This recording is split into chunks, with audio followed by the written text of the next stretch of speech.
Bon, du coup, j'ai enchaîné.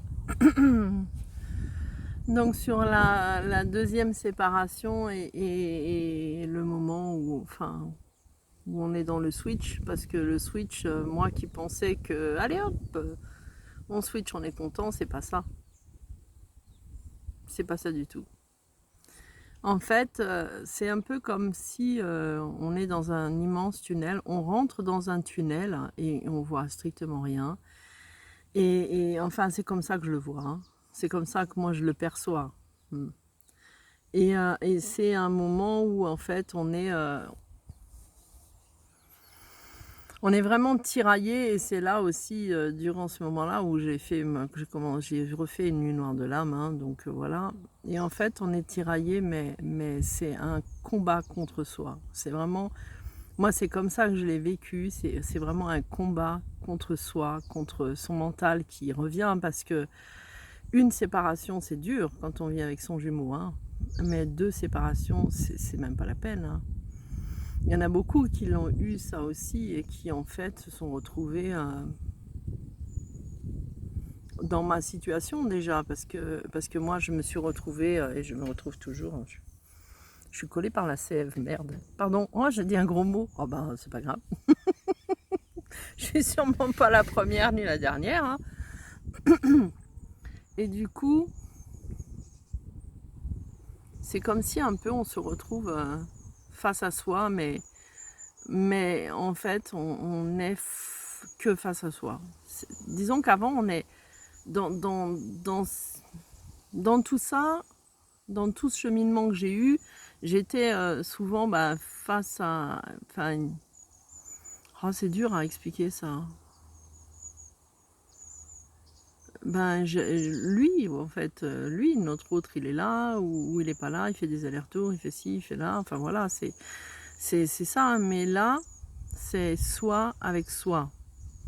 C'est-à-dire, c'est un petit peu, moi, c'est comme ça que je le vis et que je l'ai vécu avant et je le vis encore, hein, où on est vraiment dans la souffrance, l'ultime sac à dos, c'est même plus un sac à dos, le cratère que je me suis pris sur la figure, hein, et qui a fait que j'ai décidé enfin que j'ai décidé, je l'ai même pas décidé, de toute façon on décide de rien, mais ça s'est fait comme ça, c'était suite à pas deuxième, mais ouais, à cette énorme clash qui s'est passé. Et en fait, où je me suis dit maintenant, c'est juste toi et toi. C'est toi, c'est tout. C'est toi. Mm. Donc ce qu'il y a de bizarre, c'est que ça se fait tout seul. Ça se fait tout seul, il n'y a même pas besoin de vouloir y aller. C'est la peur en fait. La douleur de la deuxième séparation et la peur de vivre encore des choses comme ça qui en fait à un moment prend le dessus. Ça prend vraiment le dessus. Et moi, c'était cette douleur et cette peur de revivre encore quelque chose de souffrant qui a fait que j'ai plus réussi en fait. Mm. Alors, ça change rien au fait, et c'est ce que je lui avais dit, ça change rien au fait que ce soit mon jumeau. Ça, c'est mon grand amour, c'est le plus grand amour de ma vie, donc ça change rien là-dessus. Ça change pas l'amour, au contraire, je pense. C'est une étape à vivre.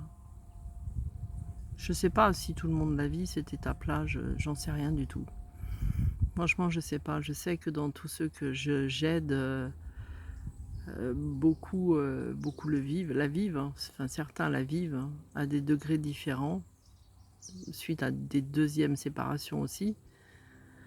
Et mais je sais pas si c'est tout le monde qui la vit.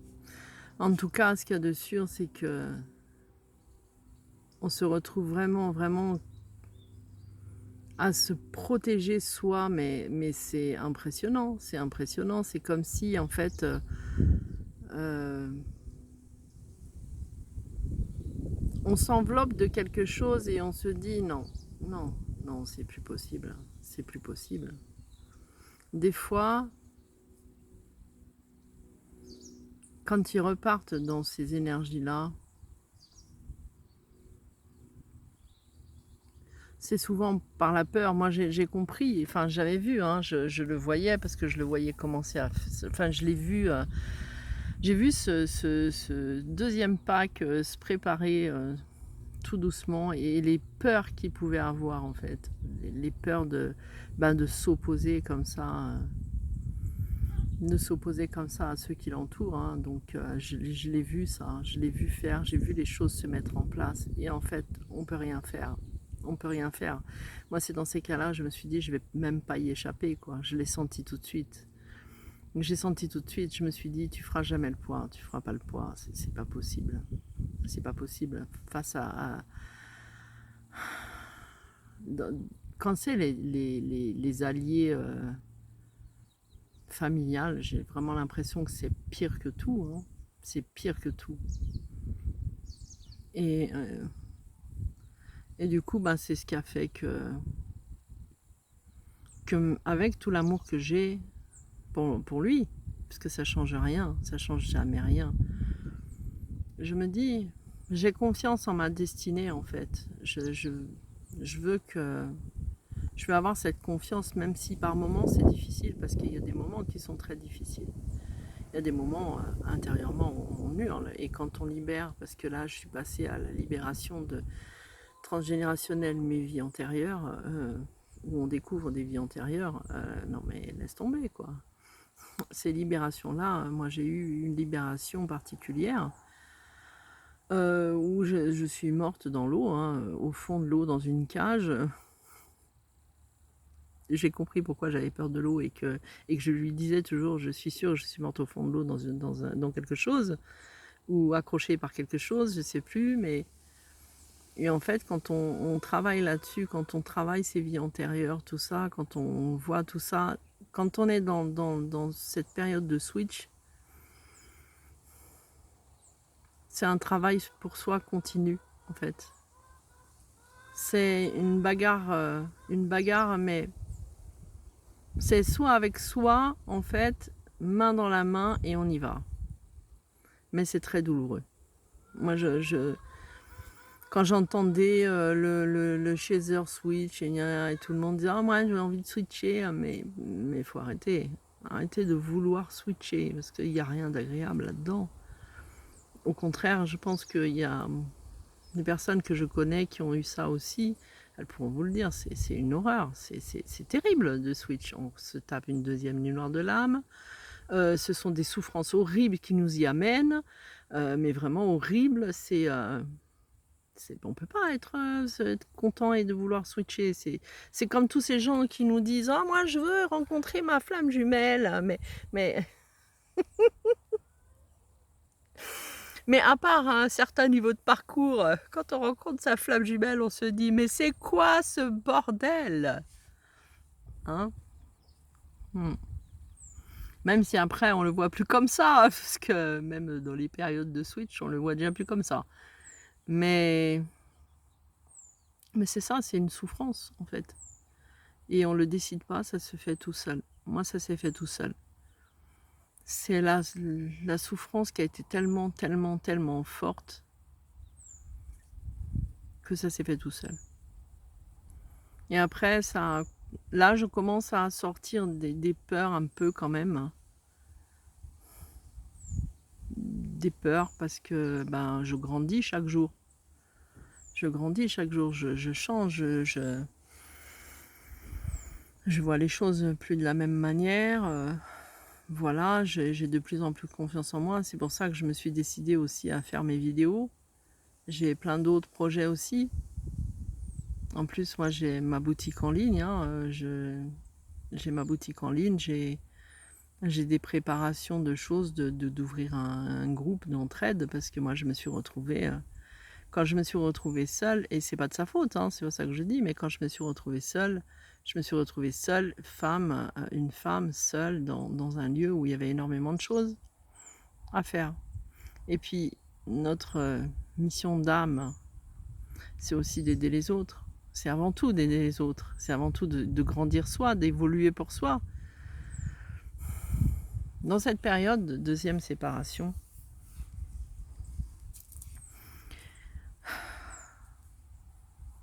il a fallu que je prenne une décision très dure pour moi. Très dure pour moi. J'ai pris cette décision-là il n'y a pas si longtemps. J'ai mis 3 mois parce que me retrouvant seule ici, avec, en fait, c'est un très grand lieu où il y a beaucoup de travail à faire. Et quand je suis tombée, en fait, je me suis retrouvée avec des angoisses pas possibles. J'ai vécu un été de merde.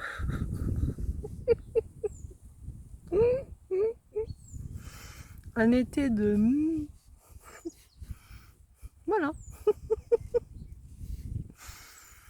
Et bon, bref, ça a été... J'ai dû prendre une décision qui a été très dure. C'est que j'avais 2 chiens et j'ai dû me séparer d'un. Parce que la difficulté que j'avais, c'était que physiquement, j'ai tellement souffert physiquement que j'y arrivais plus, j'arrivais même pas à le sortir, le chien. J'arrivais même pas. Mes souffrances physiques, en fait, ont pris le dessus à cette 2e séparation. C'est pour ça que je disais que quand moi je suis tombée d'un avion et je me suis mise en morceaux total parce que j'ai souffert le martyre au niveau du physique avec des douleurs atroces, des tendinites. J'avais tendinite sciatique en même temps, donc j'en avais à peu près dans tout le corps, tendinite sciatique, et j'ai vécu comme ça. Là, je commence à guérir de ça, mais il m'a fallu un certain nombre de mois. En plus, je me suis retrouvée de nouveau toute isolée. Et à force, j'en ai parlé avec mes petits, avec mes enfants, mes petits, et je leur ai dit, parce qu'ils ont vu, ils m'ont dit, tu peux pas continuer comme ça. Il va falloir que tu le donnes. Il va falloir que tu le donnes. Pourtant, c'était un chien que j'avais à l'extérieur de la maison, que j'avais un box pour lui, mais je le sortais plusieurs fois par jour, mais en fait, je supportais plus cette cage. Je le supportais plus dans une cage, et en fait, j'ai compris quand j'ai fait cette libération de vie antérieure pourquoi. Donc voilà. Et du coup, je l'ai donné à une association de liberté, c'est-à-dire que les chiens sont en liberté. Ça a été très très dur comme décision, horrible, horrible. Je crois que j'aurais du temps avant de vraiment enlever toute cette culpabilité. Et c'est vrai qu'à cette époque, j'ai eu énormément de colère aussi après mon jumeau, parce que je me disais, c'est bien beau de retourner avec des énergies qui t'entourent, mais quand j'ai vécu ce que j'ai vécu, ah oui, j'étais très en colère. J'ai été très en colère après lui. Vraiment très en colère après lui.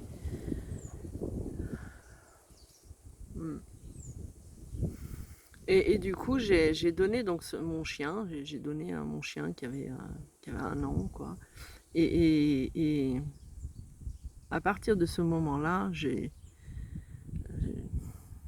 suis rentrée encore plus profondément dans le switch parce qu'en fait, j'ai vécu un été très difficile dans le sens où, alors je sais pas si tout le monde a eu ça, mais je pense que tout le monde a eu ça, c'est-à-dire que moi j'ai très peur des araignées, des guêpes, des frelons, de tout ça, et je me suis retrouvée je suis à la campagne, donc je me suis retrouvée dans des invasions de fourmis. Ça a été la première fois les fourmis, après les araignées, mais les araignées, c'est pas des petits fauchards. Les pince-oreilles, j'ai eu invasion de pince-oreilles aussi dans la maison, dans l'extérieur. J'ai eu après des nids de guêpes dans la véranda, en dessous de ma fenêtre. J'en avais de partout, et je pleurais, hein. Je me rappelle, je me suis filmée en expliquant, mais que j'en pouvais plus. Et d'un coup est apparu les frelons. Et en fait, j'ai passé tout l'été avec les volets fermés parce que les frelons se jetaient contre mes volets. Il y en avait qui avaient réussi à rentrer et qui m'attaquaient en plein milieu de la nuit quand je dormais, parce que je dormais la fenêtre ouverte. Et je me suis retrouvée avec cette peur où j'ai eu vraiment l'impression que je devenais folle parce qu'ils se jetaient, mais vraiment, mais comme des malades sur mes volets. Donc, c'est vrai que... D'ailleurs, il était venu, quand j'étais pas là, il était venu pour couper l'arbre dans lequel étaient les frelons, parce que, voilà, il est quand même, malgré qu'il soit parti, quand j'ai eu besoin qu'il vienne, moi je partais, régulièrement moi je partais, et, il faisait des choses pour moi, pour m'aider. Mais l'attaque des frelons, je m'en rappellerai toute ma vie, je crois. Je m'en rappellerai toute ma vie. Je me disais, mais vivement cet hiver, vivement qu'ils disparaissent tous.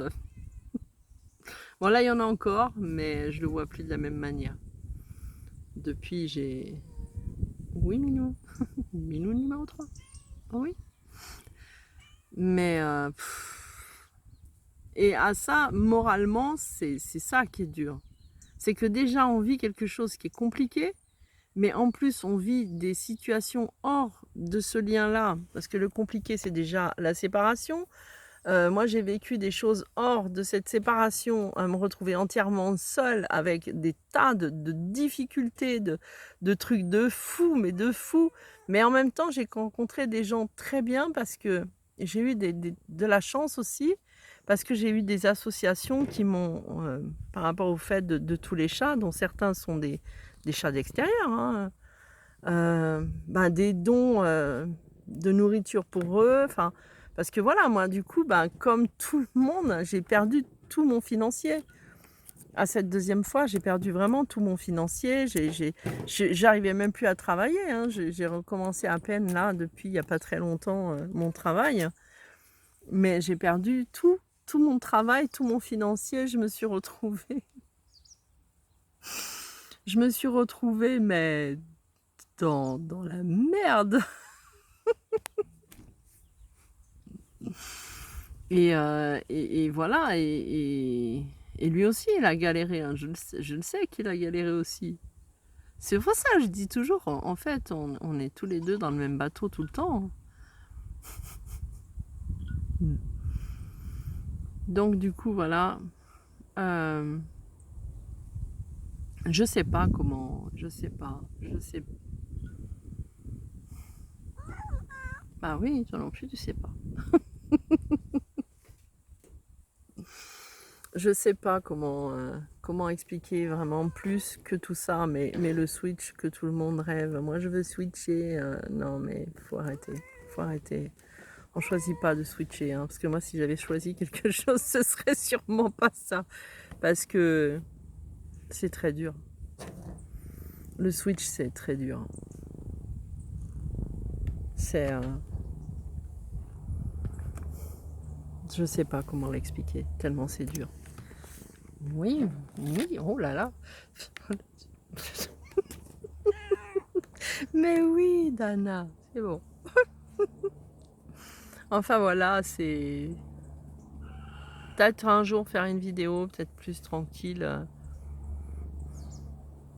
pour vraiment peut-être préparer quelque chose, mais je suis même pas sûre. Moi, j'aime pas... Enfin, le côté préparé, c'est jamais naturel. Enfin, chez moi, en tout cas. Moi, j'aime bien quand il y a de l'ambiance. Non, par ça, voilà. Donc, dans ce côté-là, je commence à avoir mes projets de travail, hein, dans l'entraide, bien évidemment, parce que c'est ça notre mission. Aider les gens, aider les animaux, prendre soin d'eux. Voilà. Prendre soin de soi, surtout. C'est soi en premier. Ah bah oui. Moi, j'ai de la chance... parce que j'ai vraiment j'ai beaucoup d'animaux, hein. J'ai chats, poules, poussins, coqs, chiens. Bon, plus qu'un maintenant. Mais en tout cas, j'ai été très heureuse pour mon chien parce qu'il a trouvé une famille mais excellente qui, pareil, a une énorme propriété avec 2 autres chiens. Et du coup, il est en liberté tout le temps. Tout le temps. Moi, ici, je pouvais pas parce que notre propriété n'est pas fermée. Donc, c'était impossible parce qu'il se sauvait. Donc, voilà. Donc, j'ai été vraiment très heureuse pour lui. Mais la culpabilité a été très dure par rapport à ça parce que en fait, j'ai tenté pendant 3 mois et au bout de 3 mois, j'y arrivais même plus j'arrivais même plus à lui accrocher la laisse et à le balader. J'y arrivais plus. J'y arrivais plus. J'avais trop de douleur et j'y arrivais plus du tout. Je sais pas de quoi ça peut venir, de quoi ça a pu venir, du sacrifice peut-être. Mais je ne voyais pas comme un sacrifice et je savais que les animaux faisaient partie de ma mission aussi et je me disais il faut que j'y arrive. Mais en fait, plus je me disais il faut que j'y arrive et en fait j'y arrivais pas du tout. J'y arrivais pas du tout donc je suis très heureuse pour lui parce que je sais que maintenant il est heureux.